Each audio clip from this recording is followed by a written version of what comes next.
Et salut bande de pompes à huile. Comment ils vont? Non, je déconne, j'en ai rien à branler. Est-ce que vous avez passé un joyeux Noël? Enfin, je dis ça se trouve, la vidéo elle sort avant Noël, avant Nouvel An, après Nouvel An, à Pâques, j'en sais rien. Donc, joyeux Noël, bonne année, joyeuse Pâques. Hein, on verra. La dernière fois, on s'était fait une petite vidéo résumée sur Fast and Furious 1. Et bah, cette fois, on fait sur Fast and Furious 2. Ouais, c'est bien, il y en a qui suivent, il y en a qui suivent. Enfin, si on veut être très rigoureux, le film s'appelle Too Fast, Too Furious. Ouais, vous remarquerez que je parle un peu bizarrement parce que je suis malade. Père, voilà, juste avant Noël, être malade, c'est trop bien, c'est super, c'est génial. Bref, ce film, il est sorti en 2003 et il a été réalisé par John Singleton. Ça vous parle pas? Ouais, c'est normal. Il a rien fait d'autre de connu, je crois. On sait pas. Alors, qu'est-ce que c'est l'histoire de Fast and Furious 2, hein? Eh ben, c'est l'histoire de Blondinet, interprété par Paul Walker, paix à son âme.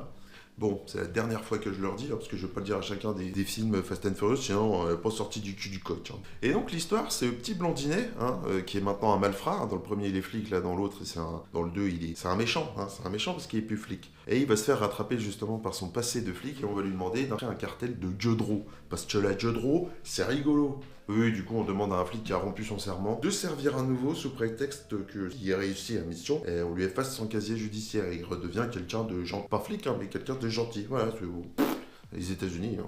Et du coup, le but, c'est d'intégrer un petit cartel de Diodro. Hein. C'est le monsieur qui gère le cartel, c'est un petit beau gosse un peu vénère, un peu taré quand même. Mais les flics n'ont jamais réussi à le choper parce qu'ils n'arrivent pas à le choper en flagrant délit avec la thune sur lui.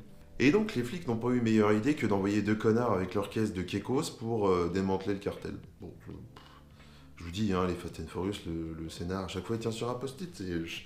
Voilà. Si on résume, c'est faire vroom vroom pour arrêter un mec qui vend de la drogue. On sait pas, c'est logique. Mais bon, on va pas déconner parce qu'il y a quand même quelques scènes dans ce film qui sont plutôt sympas, hein, dont peut-être une ou deux qui sont limite d'être mythiques, tellement elles sont trop bien. Bon, par contre, on le remarquera assez vite dans ce film, et particulièrement celui-ci, il y a un problème avec la gestion de la vitesse des voitures. Bon, on remarquera aussi que niveau des effets spéciaux, plutôt à chier, hein, dès qu'il y a des voitures. Et les bagnoles, bien que sur le papier elles soient super puissantes, c'est de la merde, elles avancent pas, on dirait des Twingo. Ah oui, et petit fait intéressant, c'est seul Fast and Furious à ma connaissance où on voit pas Vin Diesel. Voilà. Et ceux qui me disent non, Tokyo Drift, on le voit pas non plus. Si, on le voit à la fin, fermez-la, on le voit. Donc voilà, c'est le 2, il est pour là. Je sais pas, on sait pas où il était, mais pour là. Il est où? Il est pour là. Il était, non, pas là. Et allez, c'est parti! Ouais, je sais pas trop bien faire l'imitation des forains. C'est pas facile en même temps. Bon, alors tout commence dans la rue avec un gros 4x4 et puis Bob Marley qui pose des panneaux dans la rue. Et puis visiblement pour poser juste un panneau il faut être 14. Je sais pas pourquoi. Il faut être 14. Voilà. Bon, étant donné que le film est sorti en 2003, on commence évidemment avec une bonne ambiance années 2000 avec des culs et des caisses partout. On sent bien qu'il y a une petite course qui se prépare dans la rue. Pour le coup, je trouve que cette course, elle fait vachement plus ambiance Need for Speed Underground que les courses dans le premier. Mais bon, ce n'est qu'un avis personnel. Là, on retrouve un des membres des Jackson 5 qui s'est visiblement reconverti dans le tuning. Et puis, bon, ouais, il a l'air content, hein, il est là, il est content le type. Non, alors lui, ce personnage, il s'appelle Tesh et il est joué par Ludacris. Ou Ludacris, je sais pas comment on dit, m'emmerdez pas. Et lui, Ludacris, à la base, c'est un rappeur connu. Hein, et puis si vous le connaissez pas, je veux rien à branler, c'est votre problème, pas le mien. On retrouve donc tous nos pèlerins là, qui vont faire la course. Le premier dans la Supra, un afro-américain, on sait plus son nom. La petite asiatique dans la S2000 rose, Suki qu'elle s'appelle. Et un hispanique ou mexicain, on sait pas trop, dans la RX-7 rouge. Est-ce que je vous ai déjà dit que j'adorais les RX-7? Putain, sans déconner, on croirait le début d'une mauvaise blague que ton tonton il va faire bourrer à Noël là. Alors c'est un noir, une asiate et puis un mexicain qui va faire une course de bagnole et puis... spoiler, dans ma famille, c'est moi le tonton comme ça. Bon, on capte assez vite que les trois blaireaux là à la base ils devaient être 4. Sauf que le quatrième il peut pas venir, il bosse de nuit. Et du coup Jackson 5 là il veut pas lancer la course parce qu'il dit si vous êtes 4 vous roulez pas. Donc ils se sont bien emmerdés, mais du coup le petit Tesh il dit je peux ramener qui je veux. Du coup Tesh il propose de ramener quelqu'un. J'amène qui je veux. Oui, je viens de le dire, on vient de le dire, écoute un petit peu. Faut en trouver deux, ça nous éviterait de nous coltiner l'autre pétasse là. Aïe, coup dur pour le féminisme. Et qui c'est type qui va appeler le Tesh? Je vous le donne en 1000, c'est le petit Brian. Oh, il nous avait manqué ce connard, il nous avait manqué. Et là je pense que la scène qui suit, c'est l'une des scènes qui m'a le plus marqué, je pense, dans tous les Fast and Furious confondus. C'est là où on est tous tombés amoureux des Skyline R34. Je rêvais tellement d'en avoir une à l'époque, c'est un truc de ouf. À tel point qu'aujourd'hui, j'en ai pas. Hein, parce que maintenant, d'occasion, ça vaut 100 000 balles une GTR 34. Putain, chienne de vie. Bon, évidemment, je peux pas vous mettre la scène en entier, sinon YouTube va me dire oh, tu peux pas connaître les droits d'auteur. Donc je vous ai trouvé une petite scène où il y a juste le son de la voiture, en qualité bien dégueulasse.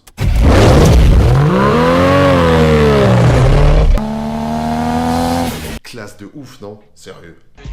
Ça y est, il est là, votre quatrième. Merde, c'est Brian. Et ouais, vous allez chier vos dents les mecs. On en parle de cette posture là? À quel moment c'est censé être confortable d'être en mode comme ça là? J'arrive même pas à tenir comme ça. Qu'est-ce que c'est ce bordel? Bon, c'est peut-être parce que j'ai pour le physique pour, mais hein, ça va pas être méga confortable pour les coller. On notera quand même le cliché sur les poses des personnages. Hein. T'as la meuf qui est en mode bomba latina, et puis t'as les deux mecs qui sont en mode bonhomme, appuyé comme ça sur la bagnole. Enfin, qu'est-ce que vous voulez? Bon, là, le Brian, vu qu'il est pas pour cueillir du muguet, il propose direct de faire monter les prix. Lui, là, il veut pas, donc Brian lui propose gentiment de rentrer chez lui. Évidemment, vu que c'est un bonhomme, il va quand même participer. Dis-moi, Suki, quand est-ce que tu t'occupes de mon levier de vitesse à moi? Quand t'auras ce qu'il faut dans ta trousse à outils. Elle parle de son zigouigoui. Là, on voit une meuf qui a rien à foutre là. Elle devait avoir un after-work à Disney, on sait pas. Puis elle a trop picolé, du coup, elle s'est retrouvée dans un rassemblement de Jean Kevin en pleine. Non, sérieux, j'ai jamais compris pourquoi elle était aussi bien fringuée dans cette scène. Pas rien d'être en robe comme ça, que t'es dans la rue et potentiellement il faut que tu cavales après pour échapper aux flics. C'est pas pratique une robe pour courir. Enfin, j'en sais rien, j'en ai jamais porté, mais ça doit pas être pratique. Bon, alors d'accord, on comprend après qu'elle vient ici en fait pour chercher des pilotes, machin. Mon regard est attiré vers elle, mais bon, jean basket, ça aurait suffi, hein. Mais bon, c'est vrai que c'est joli, hein. C'est toujours chouette de voir des meufs bien habillées, c'est plaisant. C'est même pas pour mater, hein. C'est juste stylé, des gens bien fringués, hommes ou femmes d'ailleurs. Hein. Mais bon, de toute façon. Les meufs bien habillées, ça me fait peu. Ah, et puis du coup, la nana bien fringuée, elle est jouée par Eva Mendes, mais ça, je pense que vous l'aviez tous. Bon, tout ça pour dire que le petit Brian, il mettrait bien sa petite voiture dans son gros garage. Hein. Mais je pense que vous l'aviez compris aussi. Sinon, vous allez finir en grillade. Allez, poussez-vous, dégagez la chaussée. J'aime beaucoup cette scène. Alors là, t'as Tesh qui va lancer le départ, ils sont tous super concentrés, sauf le Brian, t'as l'impression qu'il a une giga envie de chier, je sais pas pourquoi. Et let's go! Et là, on va commencer à parler d'un problème que je vous évoquais en intro, c'est la vitesse, qui est plutôt emmerdant pour un film où c'est des courses de bagnole qui roulent à fond de balle. Sur la scène là, on voit que le gars dans la Supra, il atteint à peine 140, alors que la course est lancée depuis largement 10 secondes. Alors à noter, hein, sur le compteur, le 140, c'est les valeurs en rouge qu'il faut regarder. Celle en noir, c'est pas en km/h, c'est en miles par heure. Cherchez pas, c'est une unité de conde américain, ça sert à rien, on s'en fout, km/h, c'est bien. Non mais tout ça pour dire que du coup, le mec, en 10 secondes, hein, il te tape un 140 km/h. C'est nul. C'est nul à chier. Leurs caisses, elles sont préparées avec le cul, sans déconner. Genre, même moi, avec ma 206, j'ai une 206 2 litres HDI 90 chevaux, le 0 à 100, je le claque en peut-être 11 secondes, tu vois. Mais là, lui, avec une Supra préparée, en quoi, ouais, j'ai pas regardé exactement, mais en 13 secondes, il fait 0 à 140. C'est de la merde. C'est nul. Non, bon, je chipote, c'est vrai. On va pas mettre ça sur le compte de la bagnole, on va dire que c'est le montage qui a été fait avec le cul. Alors ça, dans la vraie vie, si tu fais que braquer à fond en accélérant dans un virage, tu finis dans un sapin, mon copain. Fais pas ça. À un moment, il faut contrebraquer un peu ou délester le feu. Faut que tu fasses quelque chose, mais il va pas à fond de balle dans un virage comme ça. Sinon, le cul, il fait... Faites pas ça. Aïe, aïe, aïe, aïe, aïe. Putain, les effets spéciaux, ils piquent les yeux. On se croirait dans des cinématiques de Need for Speed Underground, hein, finalement. Non, puis vu qu'on se faisait assez chier pendant la course, le petit Tesh, il se dit, tiens, si tu as le pont, là, on va relever le pont. Comme ça, ça rajoute du pestacle. Hein.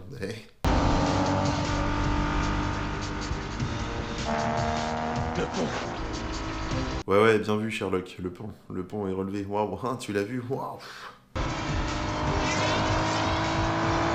Putain, mais il est toujours à 140, lui, mais elles sont bridées, leur merde, ou quoi? C'est une course qui est organisée par un EHPAD, ou c'est comment, leur délire? Putain, elles font toujours à 140, n'importe quoi. Même ma 206, ça va plus vite. Bon, alors évidemment, pour passer le pont, ils envoient tous les deux le couscous, sauf le Brian, il a 2 boutons pour envoyer les couscous, parce qu'il est 2 fois plus cool.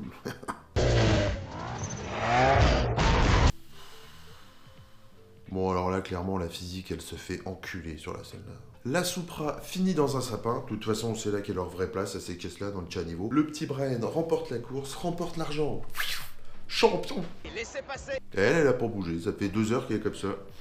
Attends, ça se trouve, elle est morte. Elle a fait un AVC, elle est morte plantée debout. Comme les chevaux, tu vois, ça se trouve, elle dort debout. Hein, mais elle est là. Alors forcément, avec tout le bordel, les flics arrivent, tout le monde se barre comme d'hab, le Brian se fait courser à travers le quartier, les flics conduisent comme des bites, mais là t'en as un autre qui sort un Pistobit 6000, il tire sur la skyline, tout fout le camp, il y a tout qui s'éteint, et le Brian il finit dans un poteau. Oh, pas cool. Et là, forcément, le petit Brian, il finit en garde à vue. Et qui c'est type qu'il retrouve? Bah, son ancien chef. Bon, son chef qui lui dit que c'est un gros trou de balle, blablabla. Et il lui explique qu'au lieu d'aller en tôle, il a la possibilité de se réhabiliter s'il bosse pour eux, en intégrant le cartel de l'autre con pour qu'il puisse l'arrêter. Comment vous dites? Ça ressemble au scénario du premier? Pas du tout. Dans le premier, il volait des camions, là, c'est de la coke.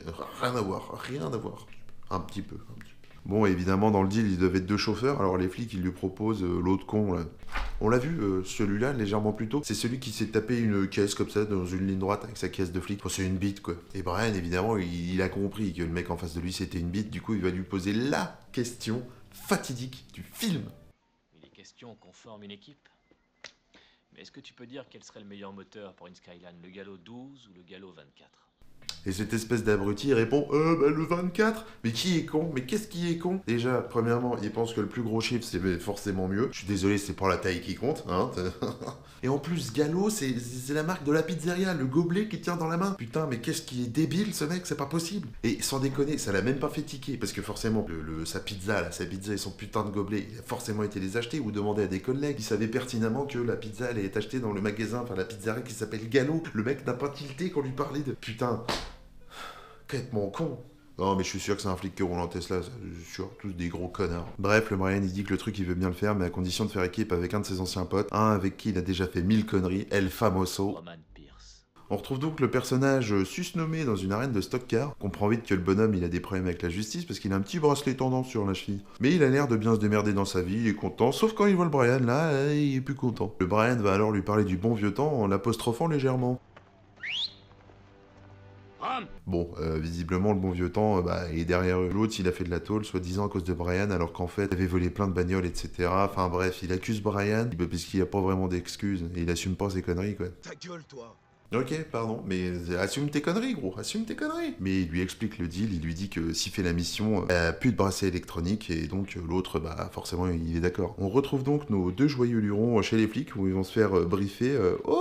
Qu'est-ce qu'on retrouve? La belle Monica. Ouais, c'est comme ça qu'elle s'appelle, elle, la meuf. D'ailleurs, la scène où elle sort du camion, ça m'a toujours fait délirer, parce que ça se trouve, la meuf, ça fait 4 heures qu'elle est dans le camion à l'arrière, en train d'attendre tranquillement, puis c'est pas un camion réfrigéré, hein, le soleil de la Floride, ça tape. Donc elle devrait sortir toute dégueulasse, toute transpirante, machin. Mais non, l'autre, elle ouvre le truc. Toute pimpante, toute mimine, n'importe quoi, être bon con. Ah oui, puis je vous ai pas dit, elle est infiltrée chez Carter, du coup, Carter c'est le nom du mafieux, hein, chez qui ils vont aller s'infiltrer. Elle est infiltrée, d'ailleurs très bien infiltrée, même que jusque dans son lit au Carter, hein, bon, c'est de l'infiltration en profondeur qu'on appelle ça chez la police. On conduit quoi? Minute, papillon, j'essaie d'expliquer le scénario, alors ferme-la. Donc bref, les 2 clampins, ils se font prêter des bagnoles, hein, sûrement payés par le contribuable américain.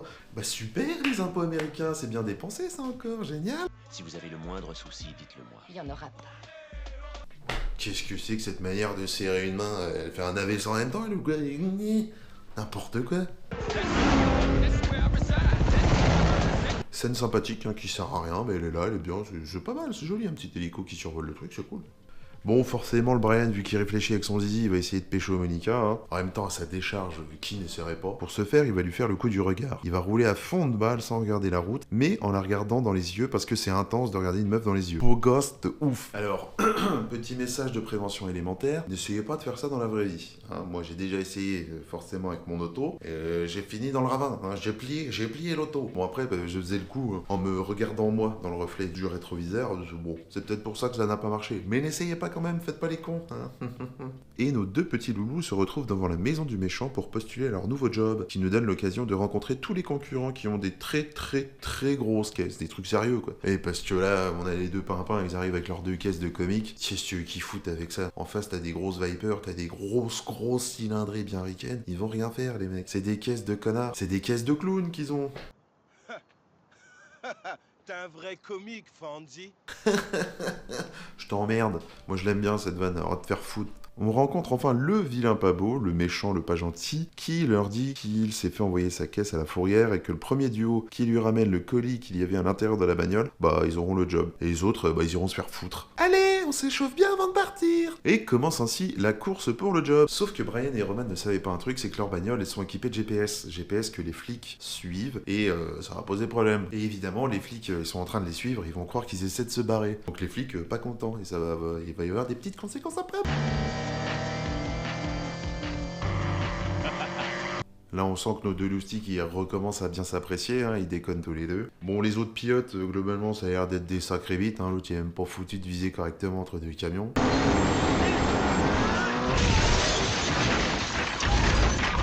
Ah, bah encore un qui rentrera pas pour le souper chez lui ce soir. Ah, bah lui non plus, tiens. Forcément, le petit Brian, il peut pas s'empêcher de faire le malin. Oui, bah regarde où tu roules, toi, tu vas louper la sortie. Bah oui, je te le dis, abruti con, va. Bon, le mec dans la BM, il devait être en train de chercher quelque chose dans la boîte à gants, puisqu'il s'est emplâtré la gueule de bon cœur. Les pimpins arrivent à la fourrière, mais il y a que des bateaux, parce que c'est une fourrière qui fait aussi truc à bateau. D'ailleurs, faudra m'expliquer comment ça marche, des fourrières à bateau, parce que ça va être sacrément plus casse-couille à remorquer un bateau qu'une bagnole. T'imagines la gueule des dépanneuses? Pourquoi ils le laissent pas dans l'eau avec des chaînes? Rien compris. Enfin bref, on s'en branle, ils finissent par trouver la section des bagnoles, et ils retrouvent enfin la Ferrari de l'autre con. Waouh, quelle musculature impressionnante! On dirait moi. Enfin, j'ai la même moi, hein, mais c'est juste là pour la vidéo, j'ai oublié de la mettre. Hein, bon. Alors le Roman, il décide d'éclater la vitre directement, sans vérifier si la porte est ouverte, hein, comme par hasard. Non mais forcément. Le personnel de la chaîne vous présente ses excuses pour cette blague incorrecte. Elle ne reflète pas la pensée du youtubeur présent devant vous. Bref, il récupère l'enveloppe qu'il y avait dans la caisse et il la ramène à Véron. Mais une des autres équipes est pas contente, elle veut récupérer l'enveloppe et elle va essayer de fumer Brian et Roman. Peut pas s'empêcher de faire le malin, lui. Mais les flics qui ont suivi via GPS les bagnoles arrivent et veulent arrêter Brian et Roman, parce qu'ils pensaient évidemment qu'ils voulaient se barrer. Mais vu que Roman il veut pas retourner en tôle, et bah il tire sur les flics. C'est là que vient une question hyper importante. Il le sort d'où son putain de flingue? Non, parce que pour rappel, hein, il y a quand même les flics avec Brian qui sont allés le chercher sur le terrain de stock car pour le ramener, donc ils lui ont enlevé son bracelet électronique, machin, ils l'ont ramené directement au QG de la police. Il vient d'où le flingue? Il le sort de son cul? On sait pas, putain. Ou alors il l'avait déjà sur lui, ce qui est possible. Mais ça veut dire que les flics, ils l'ont pas du tout fouillé quand ils l'ont ramené au commissariat. Mais qu'est-ce que c'est que cette sécurité de connard? On va donc découvrir qu'est-ce que c'est qu'il y avait dans l'enveloppe. Alors peut-être les codes d'un coffre-fort ou les clés d'un entrepôt hyper important, hein, qui a besoin pour gérer tout son cartel. Enfin, ça doit être vachement important. T'as quand même des mecs qui sont morts pour ça. Un cigare? Sérieux? Un cigare? Ça leur permet quand même de décrocher le contrat et de pouvoir rouler pour Véron, donc mission accomplie. Ils ont donc droit à un petit moment de repos, donc ils vont aller voir les copains à Brian. Ouais, yo, je suis pompier, y'a le feu au lac, c'est ferme, c'est bon, c'est... Bon, le Roman, il est chaud bouillant, hein, ça doit faire longtemps qu'il a pas sorti son tuyau magique. Hein. La dernière création? Ouais, non, arrête les dessins, ce serait mieux pour tout le monde. Ensuite, t'as le mécano qui regarde leur bagnole et qui leur dit « Ouais, vous avez plein de GPS partout dans votre bagnole, nanana, on s'en bat les couilles. » Mais Brian, globalement, il s'en bat les couilles et il dit juste à Roman que les hommes de main de Véron les ont suivis jusqu'ici et Roman va aller les faire chier. Il va un peu se faire passer pour les Roumains, tu sais, que t'as au feu rouge, là, quand t'attends qu'ils viennent te laver le pare-brise et tu leur dis « Non, mais ils viennent de... pas cher. » Non, pardon. Se fueron para atrás. ¿Dónde se fueron? Eliane est fidèle, t'es pas ça, D'ailleurs, Roumain, Roman, quand ils ont écrit le scénar, ils y ont pensé, c'est sûr, j'en suis sûr à 97,2%. Et parce que c'est pas une source exacte non plus. Hein. Ensuite, nos deux comparses, ils vont aller débriefer les flics, hein, sauf que ils ont pas tellement digéré le fait que Roman leur ait tiré dessus. Bon, ce qui est plutôt normal, hein, on va pas se mentir. Donc la tension monte un peu, mais elle redescend aussitôt. Roman en profite pour gauler le sandwich de l'autre, là. Mais il fait que bouffer, celui-là, c'est pas possible. Et alors? Bah méfie-toi mon gars, après t'as finir comme moi, t'es... Bon alors le Brian il est pas con, il sait qu'à un moment ou un autre ça va partir en couille, du coup il essaie de se prévoir un plan B. Pour ce faire déjà, il lui faut 2 autres bagnoles pour éviter que les flics ne les retrouvent à n'importe quel moment. Il va proposer un petit défi aux 2 autres connards là qu'on a vu tout à l'heure chez Véron avec les grosses cylindrées. Enfin les 2 qui restent d'ailleurs parce que tous les autres sont morts il me semble. Et il va simplement leur proposer une course relais, hein, et les 2 gagnants repartent avec les 2 caisses des perdants. Pas mal. Bon forcément le Roman il va faire le malin mais il va vite fermer sa gueule. Eh ben oui, pur sang américain mon gars.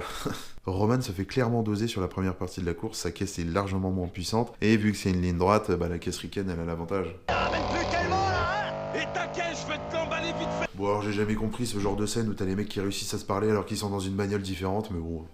Hein, passons, s'il y avait que ça. Mais rien n'est perdu, parce qu'il a une bouteille de sauce Michi, alors il va l'utiliser, mais il va se manger le panneau que l'autre aura mis au milieu de la route. Pourquoi il a pas juste foncé dedans, on saurait pas. Premier, du coup, il met un coup dedans, le panneau il revient au milieu, il suffisait juste de tracer dedans, genre... tac, et terminé, bonsoir. Voilà, bon, c'est Roman, hein, c'est une bite. Bref, pour l'instant, ça s'annonce assez mal pour gagner le relais, hein, ça va faire partir Brian bien longtemps après l'autre. Ça va être compliqué, mon copain, compliqué. Hein. Mais le Brian décide de faire un face-à-face avec le mec pour tenter de le faire dévier et de lui faire perdre du temps, et potentiellement le rattraper. Alors, je vais vous mettre la scène quasi en entier, parce qu'il y a quand même un gros souci sur cette scène, que j'ai déjà évoqué tout à l'heure, c'est la notion de vitesse. Parce que là, la vitesse à laquelle ils sont censés rouler, et sur toute la durée de la scène, les caisses auraient dû s'enculer bien avant qu'il y ait la déviation comme ça. C'est d'ailleurs mon daron qui m'avait fait remarquer ça il y a super longtemps. Quand j'étais gamin, je regardais le film dans ma piole et il était venu pile au moment là pour me demander, je sais pas quand, on s'en bat les couilles. Il est arrivé pile sur cette scène-là. Il a regardé avec moi et il a dit putain, mais c'est de la merde ton film, c'est complètement à chier, c'est pas réaliste et tout. Du coup, à ce moment-là, je lui ai dit de fermer sa gueule parce que je l'emmerde. Et machin, il m'a mis une giga tarte dans la gueule. Non, je déconne. Mais bref. Mais c'est vrai que depuis, j'ai un peu de mal à apprécier la scène là, tu vois. Parce que ça se voit visuellement, c'est vilain. Hein. Fin de l'aparté. Le Brian réussit donc à faire dévier l'autre, rattrape le temps perdu, balance la sauce Michi. Là, on dirait que le mec, il a juste une giga envie de faire caca. Et il finit par gagner la course. Les deux bouffons finissent donc piétons et nos deux copains repartent avec deux monstres de mécanique. Et pour fêter leur victoire, ils vont aller retrouver Véron en boîte de nuit parce que les barons de la drogue, ça aime bien traîner en boîte de nuit. Ils retrouvent d'abord Monica. Pouah, putain, mais qu'est-ce qu'elle est belle, c'est quand même un truc de ouf. Hein. Véron met un petit coup de pression à Brian parce qu'il a remarqué qu'il matait sa meuf. Mais Brian, il a des balls en acier, alors il lui répond. On comprend assez vite que Véron ne les a pas amenés en boîte juste pour tailler le bout de gras. Il va leur expliquer son plan pour faire sortir l'argent. Ce qui, en passant, est complètement con de mettre au courant les deux chauffeurs qui viennent de recruter la journée même. Hein. C'est débile de les mettre au courant sur le déroulement du plan. Enfin bon, hein, je suis pas stratège. Non mais globalement, dans ce genre de situation, plus tu mets des personnes au courant, plus t'as de chances qu'il y ait des mecs qui fassent fuiter l'info. Donc c'est complètement débile. Et là, c'est pas des mecs en qui tu peux avoir confiance, tu viens de les recruter. C'est débile. Pour parvenir à ses fins, le Véron, il menace un inspecteur de police local en le forçant à lui laisser une fenêtre de 5 minutes. Et quand je parle de fenêtre, je parle pas du machin transparent qui laisse passer la lumière, hein, ne soyez pas cons, on parle ici de fenêtre comme étant un intervalle de temps. Le lendemain, Brian se fait réveiller par Monica, qui est visiblement venue à la nage. Non mais sans déconner, on a l'impression qu'elle est toute trempée, regarde la gueule de ses cheveux, elle sort de sa douche ou quoi? Elle lui dit qu'elle s'inquiète parce qu'ils vont devoir livrer la thune sur un aérodrome et qu'ils se feront tuer une fois la transaction faite. Mais cette conne, je sais pas quel est son niveau, mais disons que pour une flic, parce qu'elle est flic, elle est nulle, parce qu'elle s'est fait suivre par les hommes de main de Véron. C'est complètement con, elle aurait pu au moins vérifier, putain, elle est flic, infiltrée, elle est même pas foutue de regarder si quelqu'un la suit. Non mais qu'est-ce que c'est que ce bordel? Et du coup forcément elle doit se cacher parce que si les hommes de Véron la suivent et la voient ici, c'est la merde. Du coup Roman, il se pointe dehors pour gagner un peu de temps, alors blablatant. Moi, je serais bien payé, j'irais me faire enlever cette verrue que t'as sur ton nez, là.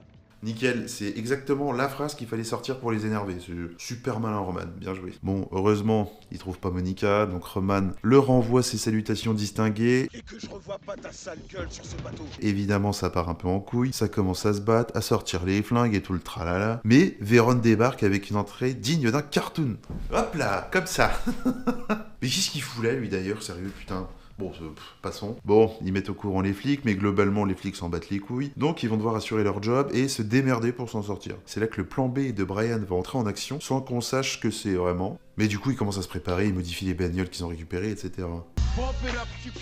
Et là, je crois que Roman, il connaît que dalle en bagnole. Non mais sans déconner, il vient de sentir quoi? Il regarde si ça sent la barbe à papa? Il a juste fait ça. Non mais regarde, il fait que toucher sans savoir ce qu'il touche, on dirait moi quand j'étais gamin. Enfin, une fois les préparatifs finis, on a droit à un petit plan sympa avec un coucher de soleil en fond, et où les deux font définitivement la paix. Et on attaque avec le lendemain où ils vont commencer la mission en se rendant dans ce qui semble être un camping. Je sais pas trop pourquoi. En fait, la thune était planquée dans un mobil-home. Je me demande d'ailleurs si les billets, c'est un bon isolant thermique. Que chez moi, ça caille un petit peu en ce moment, il faut que je le réisole. Mais est-ce qu'avec des billets de banque, des liasses de billets de banque, ça ferait le taf? Je sais pas, il faudrait que j'essaye. Mais il faut que je commence par avoir des liasses de billets. Ouais.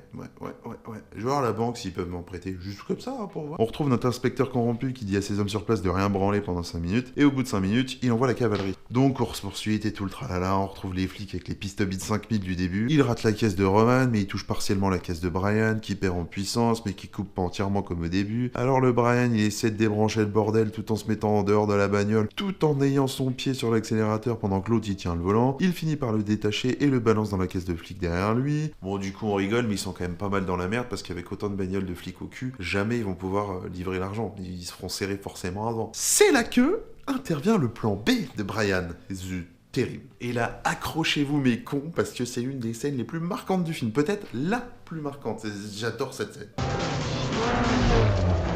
Et le plan se déroule en 2 temps. Temps numéro 1. Déblayer les caisses de flics avec des pick-up. Temps numéro 2.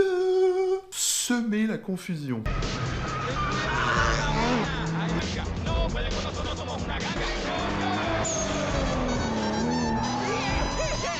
Dispersion. Alors là, concrètement, on est sur un Disneyland pour les beaufs, un film de cul pour les mécanophiles. En vrai, je pense que dès qu'on me parle de Fast and Furious 2, je pense directement à cette scène. Enfin bref, c'est un bordel monstre, t'as des caisses partout, les flics savent pas où regarder, mais ils finissent par retrouver les caisses de Brian et Roman. Et ils finissent quand même par les arrêter. C'est pas les jambes de Roman, ça ? Et oui, vous l'aviez compris, Brian et Roman en ont profité pour changer de bagnole et semer tous les flics. Putain, ils sont quand même malins, ces deux cons, y a pas à chier, ils sont malins. Maintenant que les flics ne font plus partie de l'équation, il faut encore se débarrasser des deux hommes de main de Vérone et ils ont tout prévu, les cons. Grâce à un habile machin bidule rajouté à leur caisse, Roman éjecte le premier qui part faire un bisou au crocodile de Floride et il en informe Brian. Pendant ce temps, les flics, qui étaient en planque sur l'aérodrome, arrêtent Vérone, qui est censé être là, en attente de la thune avant de se barrer. Mais là, surprise, y a personne dans la bagnole. Bon, c'est bizarre, on comprend pas trop ce qui se passe à ce moment-là. Sur la scène d'après, au moment où Brian il va éjecter le mec de la même manière que Roman, le mec lui dit « Tu vas sortir à Tarpon Point. » Mais Brian, il lui dit qu'il comprend pas, parce qu'il y a jamais eu d'aérodrome à Tarpon Point. Y'a jamais eu d'aérodrome à Tarpon Point. Oui, je viens de le dire, Brian, ferme-la, ta gueule. Tain, ça voudrait dire qu'en fait, Monica, c'est un agent double, et qu'en fait, elle bosse réellement pour Carter, donc le baron de la drogue, et pas les flics. Ouais, mais non, ça aurait pas de sens, pourquoi elle serait venue les prévenir? C'est complètement con, si elle avait rien dit, ils l'auraient découvert le jour même, ils auraient pas pu anticiper, c'est débile. Ah, à mon avis, c'est quelque chose de plus chiardé. Notre bon Brian se retrouve alors sur un quai, paumé, là où Vérone l'attend avec Monica. Et en fait, on comprend que Vérone avait vu le coup arriver. Il avait volontairement mal informé Monica, parce qu'il avait des doutes sur elle, juste pour voir si elle allait faire fuiter l'info. Et évidemment, le raid sur son avion a confirmé son hypothèse. Malinx, le lynx. Puis bah nous, ça nous rassure, hein, Monica, c'est pas une pute, hein, c'est un flic intègre. Il recrute au physique maintenant dans la police. Ah, c'est peut-être ça, on sait pas, nous, du coup, on sait pas. Vérone lui dit de monter sur le bateau, elle refuse, mais il a des bons arguments. En même temps, si on te braque un canon de fusil à pompe sur le museau, si t'es pas trop con, normalement, tu fais ce qu'on te dit. Maintenant qu'il a récupéré partiellement sa thune et sans attendre l'autre voiture, Vérone va se barrer, il dit à son homme de main d'aller fumer Brian. Bon, là, selon toute vraisemblance, bon, Brian, il va se faire fumer la gueule. Non. Parce que le Roman, il arrive pile au moment-là, et grâce à un mouvement de qualité, Brian réussit à s'en sortir. Putain, c'est beau quand même. À une seconde près, c'était fini. Hein. Heureusement qu'il s'est pas arrêté pour pisser, hein, le Roman, sur la route. Bon, c'est très bien, nos deux copains, ils sont en vie maintenant, mais il faut aller arrêter l'autre con, là, sur son bateau, et éventuellement sauver le cul de Monica. Alors, si vous étiez à leur place, vous feriez quoi pour arrêter un bateau? Vous appelleriez peut-être les flics pour qu'ils envoient, je sais pas, un hélicoptère, un bateau? Bande de tapettes. Si vous étiez des vrais bonhommes, vous iriez arrêter ce putain de bateau avec votre bagnole directement. Comment? Vous prenez votre bagnole, vous roulez à fond de balle, vous espérez trouver un tremplin qui est pas bien placé, vous roulez à la bonne vitesse, vous sautez, vous espérez que le bateau soit dans le bon alignement et vous atterrissez direct sur le bateau. C'est quand même pas compliqué quoi, merde. Putain, on se croirait sur scénario d'Alerte Cobra, mixé avec un film de Michael Bay. Complètement con et c'est hautement improbable, c'est débile. Mais bon, ça passe. Une autre des scènes mythiques du film d'ailleurs, hein, il se pose parfaitement sur le haut du bateau, la caisse reste dessus, tombe pas à l'eau, c'est parfait. Ils réussissent même à foutre une balle dans l'épaule de Vérone avant qu'il les dégomme avec son fusil à pompe. Monica lui chope son arme et l'arrête. Et voilà, le vilain est coffré. On retrouve donc toute notre petite équipe au bord du quai avec les flics, tout le monde se félicite chaleureusement. Roman demande aux flics si leurs casiers vont être effacés, le flic est réglo et leur dit que oui. Alors Roman lui ramène les sacs de thunes qui étaient restés dans sa bagnole. Tout va bien, tout le monde est content. Bon, Brian se dit qu'il aurait quand même bien tapé dans le fond de Monica, mais elle se casse. J'ai d'ailleurs toujours l'impression qu'elle va se taper l'arbre en pleine gueule sur cette scène. Et en vrai, à chaque fois que je la vois, j'estime qu'ils auraient dû faire ça. Lui faire taper l'arbre dans sa gueule, t'aurais rajouté une petite note d'humour, ça aurait été bien, je suis désolé, ça aurait été cool. Il est donc temps pour nos deux comparses de rentrer chez eux. Brian propose quand même à Roman de monter un garage avec lui, parce que Roman a chopé un peu de thunes dans les sacs. Bah oui, évidemment. Non, j'ai dit que j'arrêtais avec ça, excusez. Et fin de film. Bon, j'espère que cette nouvelle vidéo vous aura plu.